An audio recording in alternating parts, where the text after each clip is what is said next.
Assalamualaikum warahmatullahi wabarakatuh. Perkenalkan, nama saya Rismani Armin, Sarjana Pendidikan Magister Pendidikan. Saya merupakan dosen aktif Universitas Dainu Sanudin Bawabau, Fakultas Keguruan dan Ilmu Pendidikan. Bidang ilmu saya adalah program studi pendidikan matematika. Adapun mata kuliah yang saya ampu sesuai dengan SK Lektor saya yaitu analisis kompleks dengan kode mata kuliah 31 MKP 24 AK 19. Adapun capaian prodi dalam mata kuliah analisis kompleks ini, yang pertama, mahasiswa itu bertanggung jawab pada pekerjaan dan tugas-tugas yang dibebankan. Yang kedua, mengelola pembelajaran matematika dengan menggunakan hasil evaluasi untuk meningkatkan mutu pendidikan matematika. Yang ketiga, menguasai konsep-konsep pedagogi didaktik matematika untuk melaksanakan pembelajaran di pendidikan dasar, menengah, dan berorientasi pada kecerdasan hidup. Kemudian, mampu melakukan asesmen dan meningkatkan mutu pendidikan matematika. Mampu merancang dan melaksanakan penelitian dalam bidang matematika dan mengkomunikasikan hasil-hasil penelitian secara ilmiah. Kemudian, mampu menganalisis kasus-kasus dalam bidang matematika dan pendidikan matematika. Pada mata kuliah ini saya mengajar pada semester 5. Standarisasi mata kuliah ini yang pertama diharapkan kepada mahasiswa agar mampu menjelaskan, mampu menguasai konsep teoritis, terutama terkait dengan bilangan, sistem bilangan kompleks, menjelaskan sifat-sifat bilangan kompleks, integral garis, dan menjelaskan konsep turunan dalam integral fungsi kompleks.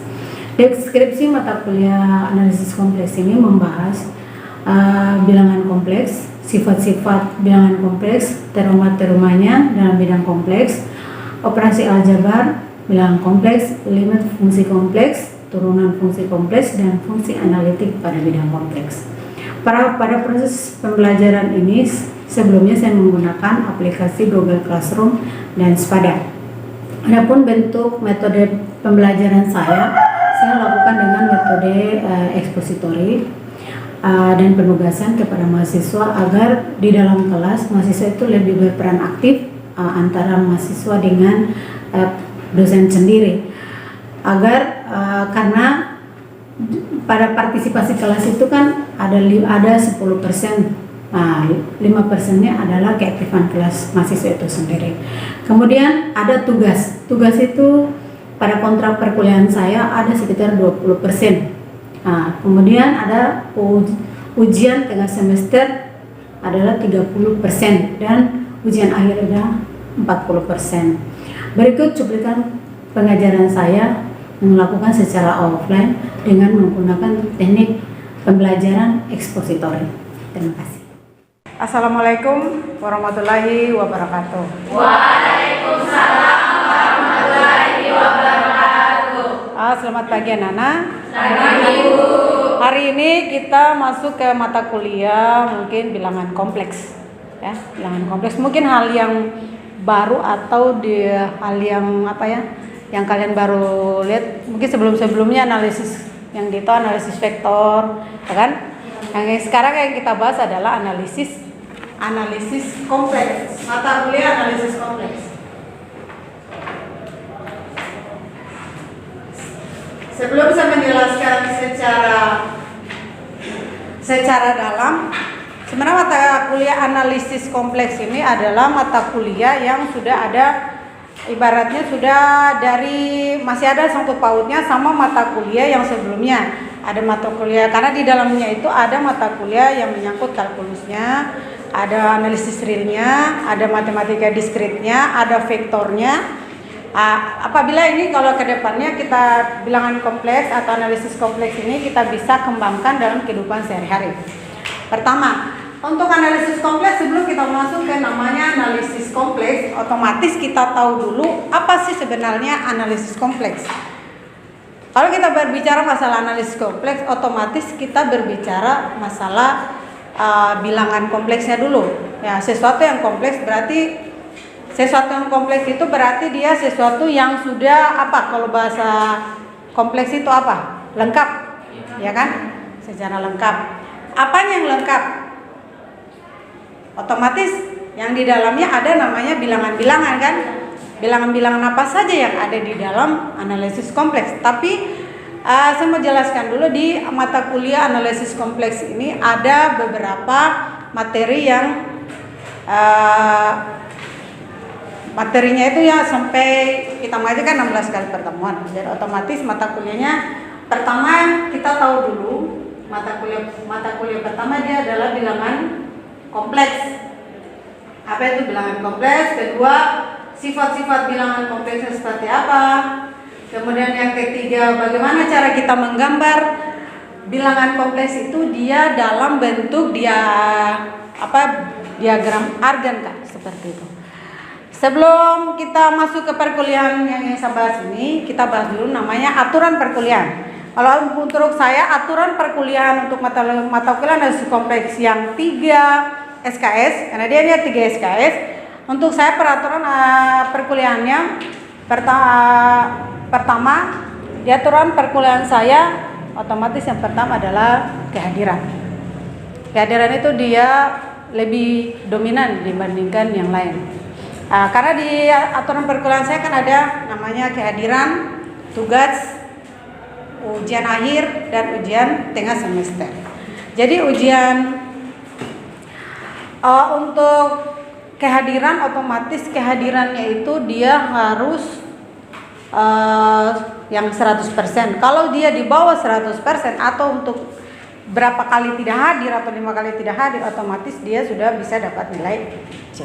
Kemudian kita masuk kembali ke pendahuluan mata kuliah. Oke, kita pendahuluan mata kuliah itu kita pengantar analisis kompleks. Analisis kompleks yang kita bahas pertama adalah apa itu sebenarnya analisis kompleks. Dan pokok-pokok bahasan analisis kompleks ini dia banyak. Pertama, kita bahas dulu apa itu bilangan kompleks. Kedua, sifat-sifat bilangan kompleks. Kemudian bagaimana cara kita menggambar bilangan kompleks itu dalam suatu diagram yang namanya bidang Argand atau bidang kompleks ya. Sebelum kita masuk ke materi, kita paham dulu analisis itu apa. Analisis itu apa kalau bahasa Indonesianya? Analisa apa? Selain analisa apa lagi? Analisa itu apa? Maksud tidak ada analisis. Kata dasarnya apa? Analisa atau analisa ini kan apa artinya kalau bahasa Indonesia dia penyelidikan. Selain itu apa lagi? Selain penyelidikan. Kita selidiki. Penguraian. Yang lain? Penjabaran.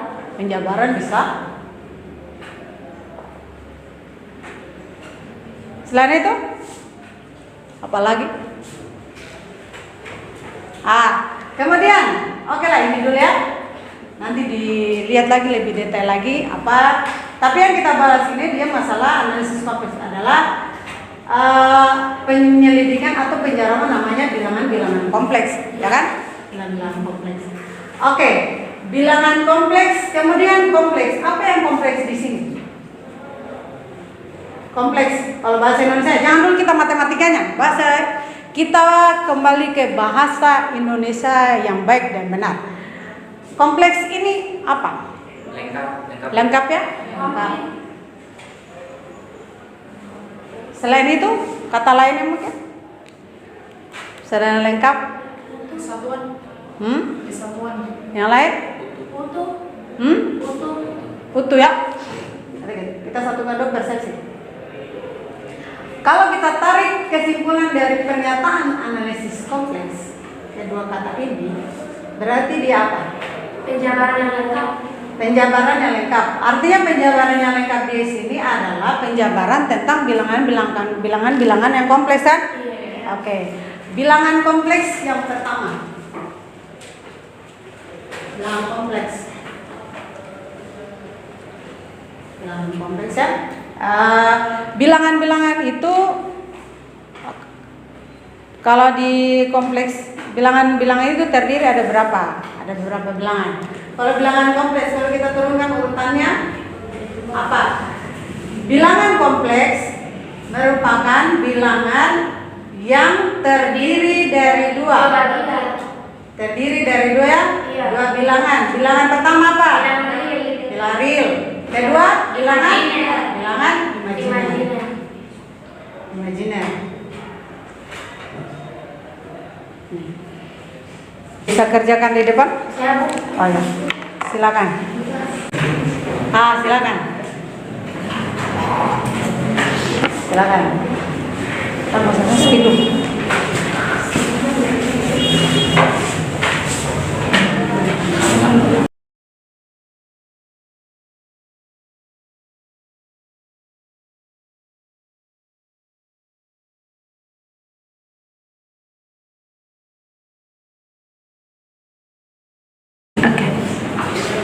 Ya, silakan duduk.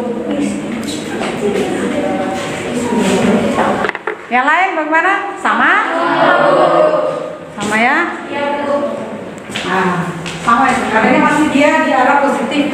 Iya. Berarti di arah positif, berarti realnya untuk nilai A-nya ada 8 ditambah B-nya 5 untuk bidang Y-nya ya. Karena dia imajiner, berarti kita tarik. Berarti 8 sama 8,5 berarti kita tarik dari sini. Oke, dia benar ya. Biasakan di sini. Dan kalau umpama ada soalnya seperti latihan berarti ini apa dia real imajiner kan atau real? Dia kalau kita baca gambar ya, kita baca gambar. Realnya berapa itu? Kalau kita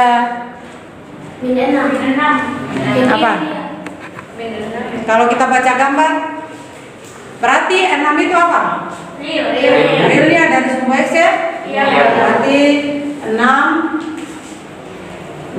berarti ini dia 6 apa? Karena dia di arahnya imajiner berarti dia negatif. Berarti imajiner apa dia tadi? Karena imajiner positif berarti imajiner negatif. Berarti karena dia kurang arahnya berarti jadi 2.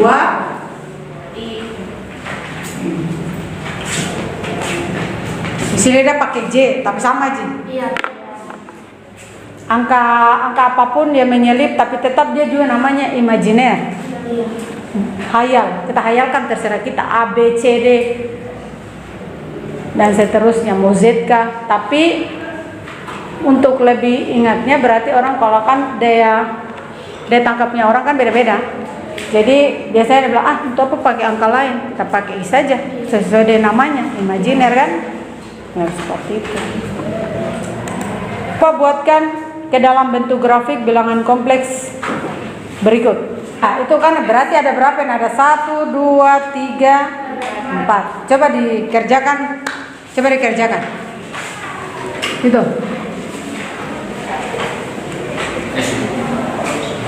Sesuai dengan bidang harga diri.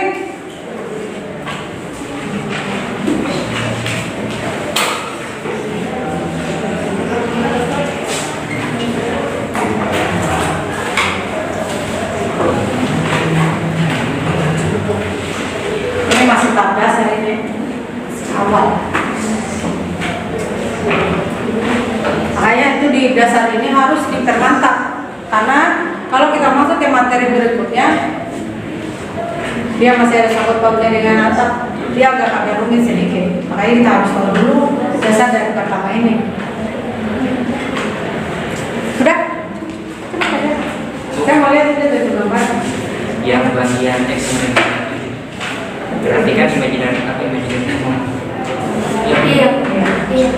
Ini bagian A. Oh iya. Ya seperti itu. Oh berarti kalau X kurang 6i berarti kan tadi sudah terbaca sama yang saya gambar pertama toh? Iya. Coba kalau X negatif dikurang 13i. Yang ketiga, kalau sudah dipahami di dasar ini, insya Allah pasti akan bisa lagi di materi selanjutnya. Karena di sini kita masuk namanya bentuk polar. Apa itu bentuk polar? Dari suatu bilangan kompleks. Sudah? Sudah. Siapa bisa kerjakan? 3 orang? A. B. Bukan B. C. B. A. Yang sudah yang lain lagi lah. Ya. Nah, B. jangan orang-orang itu terus. Yang dikumpul sini dulu. Nah, yang baju kuning, yang kemudian Alvin yang kedua. B. Ya. Nah, X, yang X. ketiga siapa? Ketiga siapa? C. C. Yang ketiga siapa? Jilbab coklat yang itu, samping. Ah, yang kerjakan dulu yang pertama. Ini C.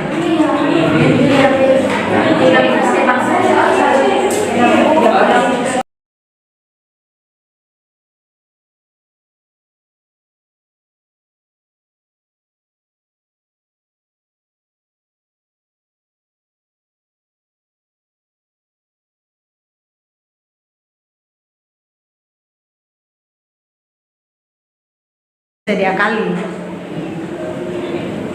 Misalnya jangan sampai pas 11 sudah sampai di S-nya papan. Toh?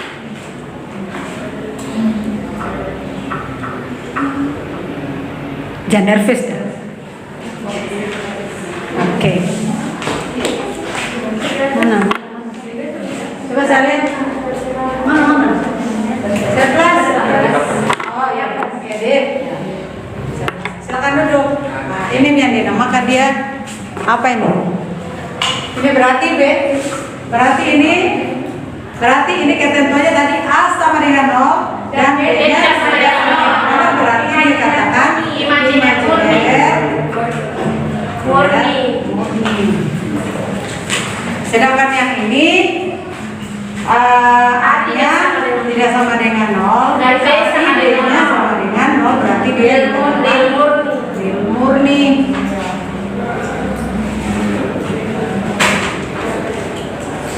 Berarti dia terbaca itu tadi yang sama.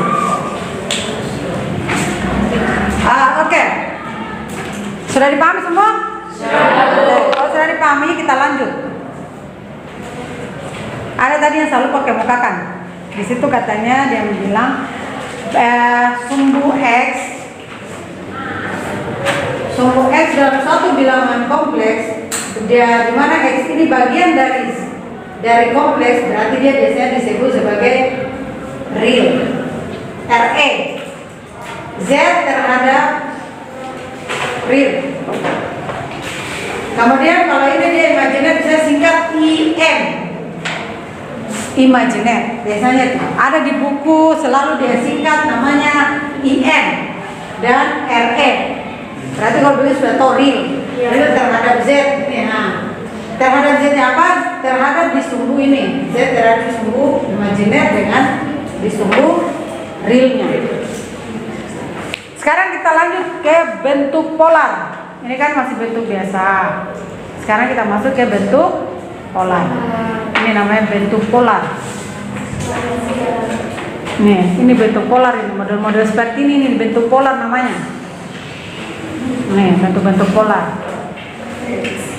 Karena di mana? Kalau kita tarik garis jari ini pasti dia ada namanya.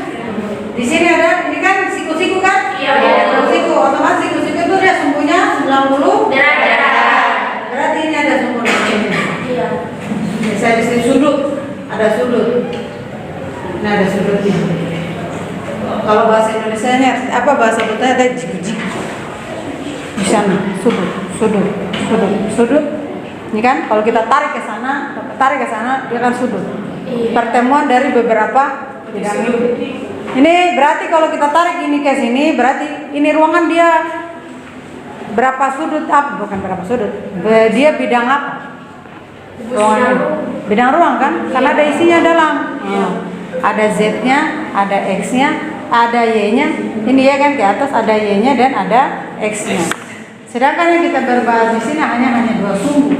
Sumbu X sebagai real dan sumbu Y sebagai imajiner. Oke, sekarang kita masuk ke namanya bukan sumbu, bentuk polar ya. Ini bentuk polar. Bentuk polar otomatis kita bahas, dia selalu kita bahas dengan namanya adanya situ sudut dia. Pasti ada sudutnya. Pasti berarti dia itu bentuk polar.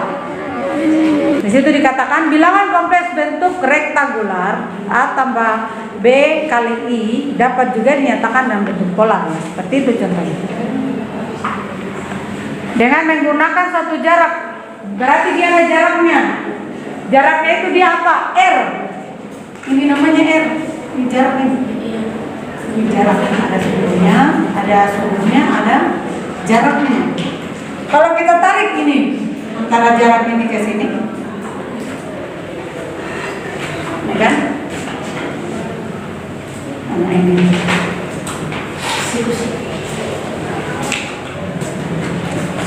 Otomatis kita berbicara kalau dia ini namanya titik polar. Kalau ditanya ini titik polar. Titik polar. Titik polar dari mana? Dari pertemuan antara real sama imajiner. Itu namanya titik polar. Titik polar. Makanya saya bilang titik polar itu dia harus disatukan, bisa ketemu. Harus ketemu ini antara real sama imajinernya. Makanya di situ dia titik polar ini dia sama ya berlalu sama dia punya sudut. Jika di situ kata jika OA, ini udah misalkan A ya, misalkan A, ini kan bukan lagi misalkan ini sudah memang karena ini real, ini imajiner. Titik A di situ misalkan 0, imajiner A besar, berarti di sini titik ininya dia disebut A besarnya, berarti apa? Bahwa di sini 7,6. B ini adalah sebagai imajiner pada sudut Y. Ini. Berarti kita bahas ini namanya sinus dan kosinus. Kalau kosinus itu apa? Kalau di sini, kita lihat di mana kosinusnya ini. Sinus. Berarti kalau kosinusnya A per kosinus dari sudut ini berarti A per B, A per R. Iya, A per R kan? A. Ini dia sebagai apa? Depan atau ini kan miringnya toh sisi miringnya. Berarti A A itu sebagai apa? Depan sudut. Ya kan? Depan sudut kan? Kalau R ini apa tadi? Jarak. Berarti per jarak sini. Maka itu dia kosinusnya. Kalau umpama sinusnya B per E. berarti dari B mana B-nya? Di B kan? Iya. B per R. Berarti B itu apa? Samping atau apa ini?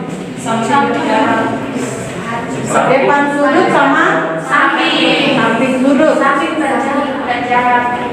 Sudutnya kita misalkan sudutnya dia theta ya jaraknya apa? R kan? Berarti jarak.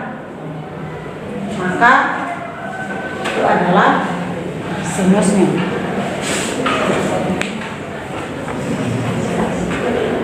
Nah, sedangkan di sini kita tarik nih kesimpulannya, berarti kalau A per ini berarti kalau untuk ini kita tarik A berarti ini.